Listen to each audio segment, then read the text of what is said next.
So I want to start this week's tip with a little bit of a scenario, a very common scenario in dental practices across the United States. You have a new patient, they're in the office, maybe you see new patients in hygiene, and your hygienist has done a full mouth x-ray, and they're perio-probing, and it's now time for you, the doctor, to go do your initial oral exam. You've allocated 20 minutes on the schedule for this. You go in, and within about 15 minutes, you've established a rapport with this patient, and you've determined that they need an implant, 4 crowns, and some fillings. So you have 5 minutes left till your scheduled time is over, and there's a patient being seated in another chair. So you decide you're going to tell the patient what they need. After all, they came in today and they want to know, what did you find? So you spend 5 minutes telling them what they need, their implant, their crowns, etc. And then you tell them that the front desk or your treatment coordinator is going to discuss scheduling or financial options with them. Later that day, you go to your office manager or your treatment coordinator to find out what happened with this patient. And you're told the patient wanted to think about it, they'll talk to you next time they're in, and they've been added to the incomplete treatment list. So what went wrong here? A lot of things went wrong. But there's actually one really big thing that went wrong that's actually a very easy fix. It's something you can implement right now that I want to talk about in this week's tip.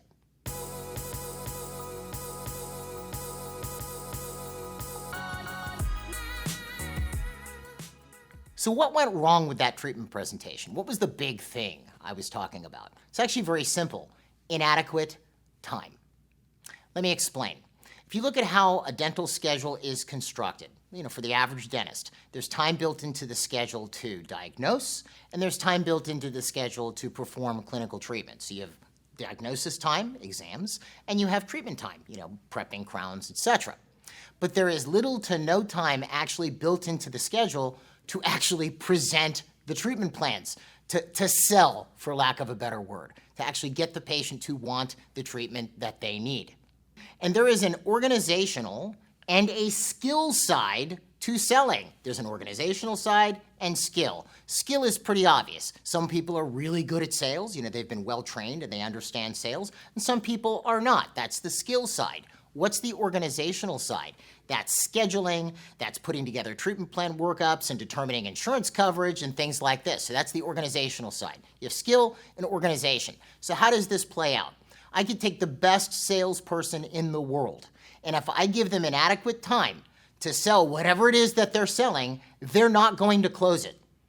They're not going to close it. Whereas if I take a mediocre salesperson and I give them the correct amount of time, they'll close some of them. They won't close as many as the good salesperson will, but they'll close some.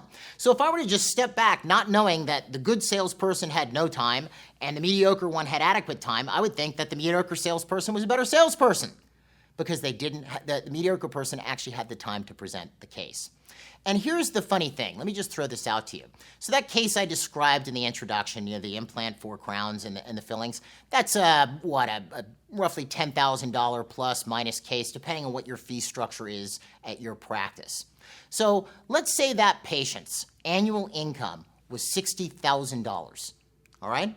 $60,000. Let's use a round number. Let's say their annual income was $50,000. You've just asked this patient for $10,000 in 5 minutes, and their annual income is $50,000. You've asked them for 1/5 of their annual income in 5 minutes. Even if the case was a $5,000 case, and you spend 5 minutes explaining it, you've asked them for 1/10 of their income. That's more than a month's pay. So let's do a thought experiment for a second. I want you to take a look at how much you earn per year, whatever that might be, all right? Let's say it's $200,000, all right? You earn $200,000 a year. And I want you to imagine this. You've just met me. We've spent 5 minutes talking, and I ask you for 1/5 of your money to pay for something. $40,000. Give it to me now. This is what I want you to commit to. You're not going to say yes. Most people wouldn't, unless you knew about the product or service ahead of time. So this time thing is a huge factor. Okay, so how do we go about building time into your schedule to sell, to actually present treatment? Well, the first thing you do is you actually block out some time for what we'd call consults. In the business world, sitting down with somebody to sell something we call a sales opportunity. In dentistry, we call it a consult. And I know normally when you think of a consult, you're thinking of, you're presenting an all-on-4 case, or you're talking to a patient about a full arch restoration, you know, that big case, and they're going to come in and see you on your day off to explain it all so you have all the time in the world. Sure, you do consults for big cases, but again, going back to that example with that patient, that's more than a 5-minute conversation. That might be a 20 or 30-minute conversation about a $5,000 or a $10,000 case, and that might be the case with a lot of your patients. Depending on the size of the case, you know, even a $2,000 or $3,000 case might be a discussion. So we need to build time into your schedule to actually present treatment. Here's what I would do if you want to keep it real simple. Do your consult time first thing in the morning and first thing after lunch. Let's look at first thing in the morning for a second. Let's say you carved out 30 minutes to 40 minutes for 2 consults in the morning. If you have 40 minutes carved out in the morning, first off, you don't have other patients at that point. This is all you're doing, because when you're doing a consult, you want it to be distraction-free. You don't want people walking into wherever you're doing the consult, whether it's a treatment room or your office. You want to be distraction-free and completely focused on the patient, number one. Number two, if you structure your schedule so that you're doing primary time in the morning, you know, bigger procedures in the morning, this can actually save your day. Let's say I have 2 patients in, and you know, one's at 8 o'clock and one's at 8:20, and my procedure that I had scheduled at 9 o'clock for 3 crown preps abruptly cancels, calls that morning, they have a family emergency, they can't make it today. So now I have a big gaping hole on my schedule. Well, there's always a chance one of those 2 patients I'm talking to today, one of them could stay. You know, and I can ask, let's say I present the treatment plan and I'm talking to this patient. I go, you know, as a matter of fact, I have an opening now. I could just fit you in this morning. Yeah, it's my day off. I could start now. This can save your day. That's why I like first thing in the morning for those 2 factors. First thing after lunch is great too, because again, even if you work through part of lunch, you come back distraction-free and you can sit down with this patient and have a discussion. If you have to schedule consults outside of that, that could always be handled on a situational basis, but you want to at least have some time carved out in the schedule to do them, because also, if you look at the way your office works, the scheduler wants all the slots filled, right? And you ideally want to tell them what to fill it with, so then they're pushing for these treatment presentations in these various slots. And if you look at where your production comes from, it comes from patients who accept treatment. So there's your treatment presentations. That is your future production. So now, the next point is, when do you schedule these consults? Well, you're going to schedule them during an exam. And I should make a note. Obviously, with new patient exams, this would happen. But you can also do this with patients of record. Let's say your patient, Doug, comes in and you treatment planned 4 inlays last time they were in for a recall appointment. And they were going to think about it or whatever. You didn't have a lot of time to talk about it. Well, then you see Doug. You only have 5 minutes. You can always bring Doug back for a consultation in one of your consultation slots. No reason why not. This can be for patients of record as well as new patients. But how do we determine if we're doing a consult or if we're just going to present treatment that day? Because ideally, if you have time, adequate time, to present the treatment that day, by all means do it. So let's play this scenario out. You've walked in to do your exam. You realize you only have 5 minutes left today. You're due back in your operatory 5 minutes from now. And this is a treatment plan that you think is going to take you a little bit to explain to this patient satisfactorily. Well, then bring them back for a consult, all right? But let's say that same scenario, you don't have another patient being seated. Your next hour is open. You could then ask the patient, hey, how much time do you have? Well, I'm off for the rest of the day. Well, I could explain this whole thing to you now. It would take about a half hour. Okay, then fine, present it now. Ideally, you want to present it now because you always run the risk, if you're bringing the person back, that they won't show. Which brings me to the next point. How do we set up the consult so that the patient actually shows? Because that's kind of important. 2 things. Number 1, it has to be soon. If you're seeing this patient on a Monday and you want to bring them back for a consult, you want them back on Tuesday or Wednesday, not next Monday or next Friday. Get them in quick. If all of your consult slots are filled, figure out a way to fit them in another spot where you'd be able to present. You don't want to add a lot of time to this between when you see them and when you see them back for the consultation. That's the first thing. The second thing is, you don't want to get into their treatment plan.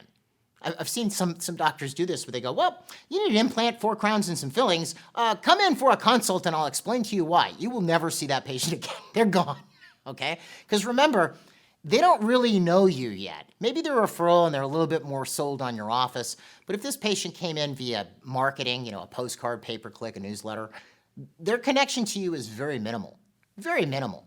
especially if they think that they had no problems when they walked in, and then you walk in there and you tell them they need all this stuff and you don't have time to handle any questions, you're gonna be in trouble. So you don't wanna get into the treatment plan before you bring them back. You just tell them, look, I wanna bring you back for a consultation so I can go over my findings with you today.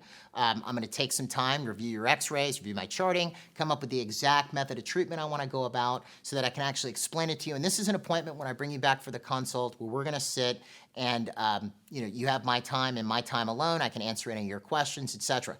For many patients, that's very impressive that the doctor is willing to sit down with them and spend all that time, because that's not how the doctor experience is in North America as much as it used to be. You end up talking to other people other than the doctor, and the doc is usually running around hurried. So make it a big deal that you're doing this. Make sure they understand that they're getting your time, and make it that you want to actually take some time to review their stuff before they come back to make sure that what you're putting together for them is like really, really awesome. However you want to say it, all right? So that's how you make sure they come back. And if you want to even take it a step further, you could even say your assistant's there. You might ask, when is my next consultation appointment available? Well, doctor, a day after tomorrow at 8 in the morning. You could even ask the patient, could you come in tomorrow or a day after tomorrow at 8 in the morning? Yeah, that works. Okay, good. We'll work out getting that schedule when you get to the front. Warning to doctors, do not make the appointment yourself or you will have a revolt at the front desk. But you can help. They'll appreciate that. And patients are most apt to listen to the doctor. Ask any of your staff, and that will actually help a lot. All right, so we build in consult time. We bring people back if we don't have time to present today. And obviously, we want to be smart about this. If the patient needs 2 occlusal and 1 two-surface composite, we're not going to do a consult. It'll be, you need some fillings at the end of the new patient appointment. You might take a look at, based on the size of the case and the patient's expectations, whether this is going to require sitting down and talking about it. You might not need to do that for a single unit crown. It might be easy, just, hey, you need a crown, right?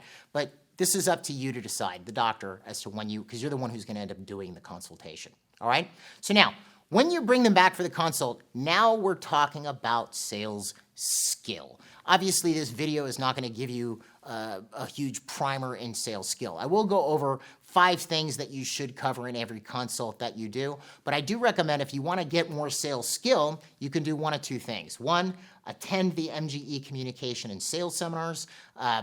The average client coming to these seminars sees a $288,000 increase per year, and that's from increased case acceptance of needed treatment.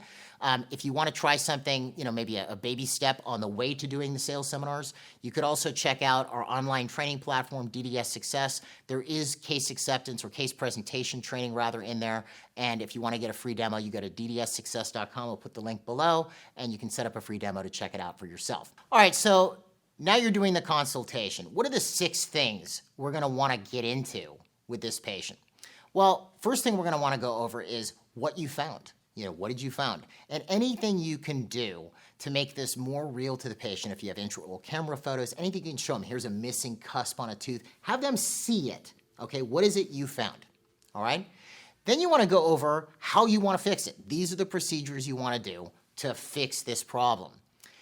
Then you want to cover why. Why do we need to fix this? Why is it important to fix, all right? Which sort of plays along with the consequences of not fixing it, right? That's sort of number 4, but they kind of play together. Why do we need to fix this? And what are the consequences if we don't fix this? Here are these 2 teeth with a missing tooth in the middle, and they're starting to collapse on each other, or the tooth above is super erupting. And why is this a problem? You want them to understand this fully.